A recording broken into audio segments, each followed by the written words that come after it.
The Korean War's deadliest enemy wasn't the enemy soldiers. It was the brutal, killing cold. And for Sergeant Junior Edwards, the cold was just the beginning of his fight. A searchlight beam cuts a stark white line across a landscape of frozen, jagged earth.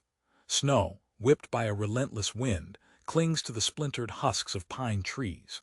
The date is January 2nd, 1951, a new year born into the crucible of the Korean War. Here, near a forgotten place called Changbong-ni, the cold is not just a condition. It is an enemy as relentless as the one hiding in the dark. A young soldier's breath hangs in the air, a fleeting cloud of steam against the bruised purple of the night sky.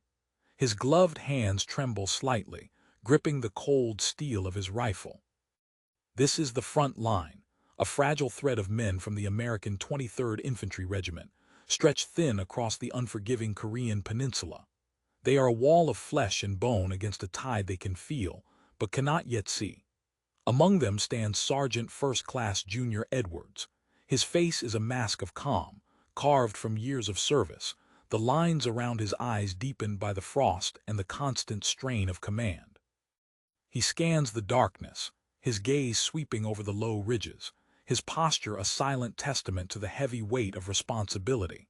His men, many of them boys barely out of their teens, look to him, their own fear reflected and steadied in his unwavering presence. They huddle in shallow foxholes, their bodies aching from the cold, their minds numb with exhaustion. Suddenly, a sound pierces the night, alien and terrifying. It is not the familiar crack of a rifle or the crump of a mortar. It is the high, piercing wail of a bugle, a chorus of brass notes that seem to mock the winter wind. The sound is joined by the shrill blast of whistles, a signal that ripples across the dark hills. The men of the 23rd grip their weapons tighter, knuckles white. Eyes strain against the gloom, searching for the source of the chilling symphony. A figure crests a distant ridge, then another, and another, until the entire horizon is a moving silhouette of men. A single flare pops high overhead, bathing the battlefield in a ghastly, flickering magnesium light. The sight it reveals steals the breath. A human wave crashes against the thin American line, a flood of soldiers in thick, quilted winter uniforms, their faces obscured by fur hats. They charge forward, a relentless tide of bodies, their shouts in Mandarin swallowed by the rising cacophony of battle. Machine guns open up, their rhythmic hammering a desperate drumbeat against the overwhelming numbers.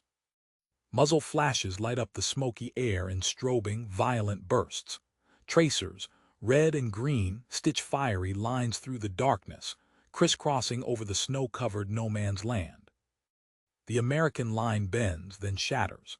The fighting dissolves from a structured defense into a series of desperate, isolated struggles.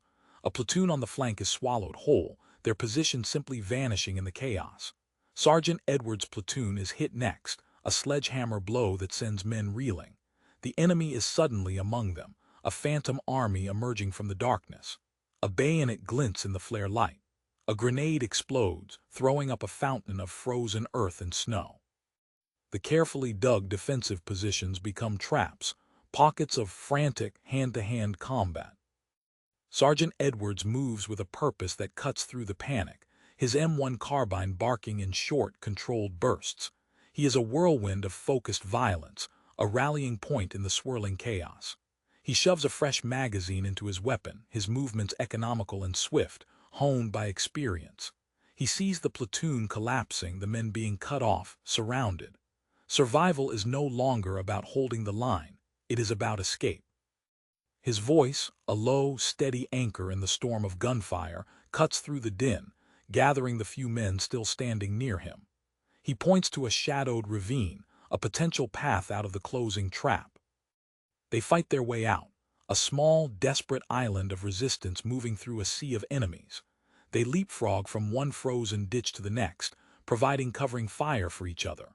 Snow kicks up around their boots as they run, their lungs burning from the exertion and the sub-zero air. Edwards is always the last to move, his carbine laying down a spray of suppressing fire before he sprints to the next piece of cover. Brass casings eject from his weapon, tiny glints of gold spinning into the blood-stained snow. Finally, They reach the relative safety of the main company line, collapsing behind a berm of earth, their chests heaving, their faces caked with grime and frost. The immediate threat has passed, but a cold silence falls over the small group of survivors. The adrenaline fades, replaced by the chilling reality of their losses. A quick, frantic headcount reveals the terrible cost. Men are missing, left behind in the overrun position. A low moan drifts on the wind from the direction they just fled, a sound of pure agony that cuts deeper than the cold. It is a sound no leader can ignore.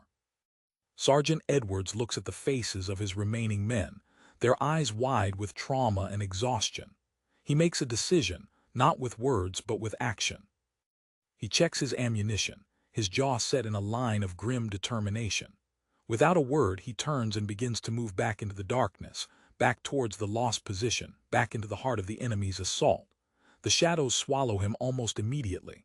He moves low and fast, a ghost against the snow. The battlefield is a surreal landscape of fire and ice. The burning hulk of a jeep casts dancing, orange shadows. The bodies of the fallen are frozen in the grotesque postures of their final moments. He ignores them, his senses tuned only for the living. He follows the sound of the moans, his carbine held at the ready. He finds him, a young private half buried in a shell crater, his leg mangled and dark with blood. The boy's eyes are wide with shock and pain. Edwards offers no empty words of comfort. He simply crouches, grabbing the blood-soaked fabric of the man's uniform. With a grunt that tears at his frozen lungs, he heaves the dead weight across his shoulders. The weight is immense, a crushing burden. Each step is a plunge into deep, unforgiving snow, the man's ragged breathing a hot whisper against his neck. The return journey is an eternity of suffering. Machine gun bullets snap through the air around him, close enough to feel their heat. Mortar shells walk across the field, the explosions jarring the very earth beneath his feet. He stumbles, falls to one knee, the weight on his back nearly driving him into the snow. He pushes himself up, his muscles screaming in protest, driven by a will that refuses to break. He can see the American lines now, a distant flicker of friendly fire. He pushes onward, step by agonizing step, until he finally tumbles over the berm and into the arms of his waiting men. He gently lowers the wounded soldier to the ground, where a medic immediately begins to work, ripping open a field dressing. Edward slumps against the frozen earth, his body trembling with exhaustion. For a moment he allows himself to close his eyes. He has done it. He went into the mouth of hell and brought one of his boys back. He has done more than enough. But then another cry cuts through the air, fainter this time but unmistakable.